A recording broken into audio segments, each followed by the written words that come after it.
అరటికాయ ఫ్రై చాలా మంది తినరండి. ఈ విధంగా చేయండి, చాలా టేస్టీగా ఉంటుంది. అందరూ ఇష్టంగా తింటారు. ఎంతో ఈజీగా 2 నిమిషాల్లో అయిపోతుందండి.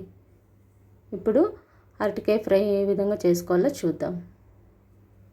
ఇప్పుడు అరటికాయని సన్నగా తరిగి వాటర్లో కొద్దిగా పసుపు వేసుకొని ఈ విధంగా ముక్కలు చేసుకొని అందులోకి వేసేసుకుందాం.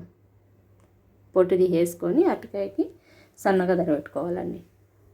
నేను 3 అరటిపండ్లు తీసుకున్నాను. ఇప్పుడు ఆనియన్ ఒకటి, సాల్ట్ కొద్దిగా, మిరప్పొడి 1 టేబుల్ స్పూన్. ఇప్పుడు స్టవ్ పైన పెనం పెట్టుకొని కొద్దిగా ఆయిల్ వేసుకుందాము. ఆయిల్ కాయిన తర్వాత ఆవాలు, జీలకర్ర కొద్దిగా,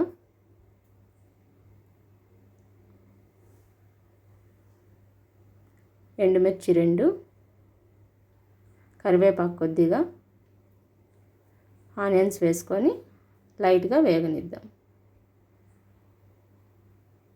ఇప్పుడు సన్నగా తరిగెట్టుకున్న అరటికాయ ముక్కల్ని వేసేసుకుందాం.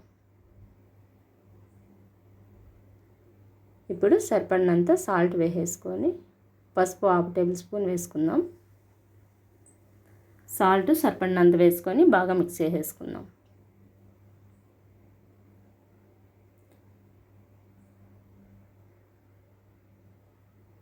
ఈ విధంగా మిక్స్ చేసుకున్న తర్వాత మూత పెట్టుకొని 2 నిమిషాలు మగ్గనిద్దాం. అరటికాయ త్వరగా మగ్గిపోతుందండి. ఇప్పుడు మూత తీసి చూద్దాము. అరటికాయ బాగా మగ్గిపోయిందండి, మెత్తగా.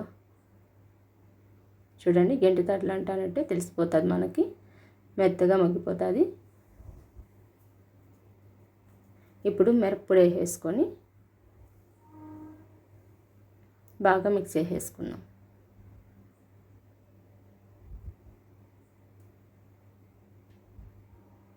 ఇప్పుడు మూత పెట్టేసుకుందామండి 1 మినిట్. అంతే అండి. మళ్ళీ మూత తీసి చూద్దాము. 1 మినిట్ తర్వాత బాగా మగ్గిపోయిందండి. ఎంతో ఈజీగా అయిపోతుందండి. ఇప్పుడు సర్వింగ్ బౌల్కి తీసేసుకుందాం, స్టవ్ ఆఫ్ చేసేసుకొని. ఇది రసంలోకి, పప్పులోకి సైడ్ డిష్గా చాలా బాగుంటుందండి. ఈ విధంగా మీరు కూడా ఒకసారి ట్రై చేయండి.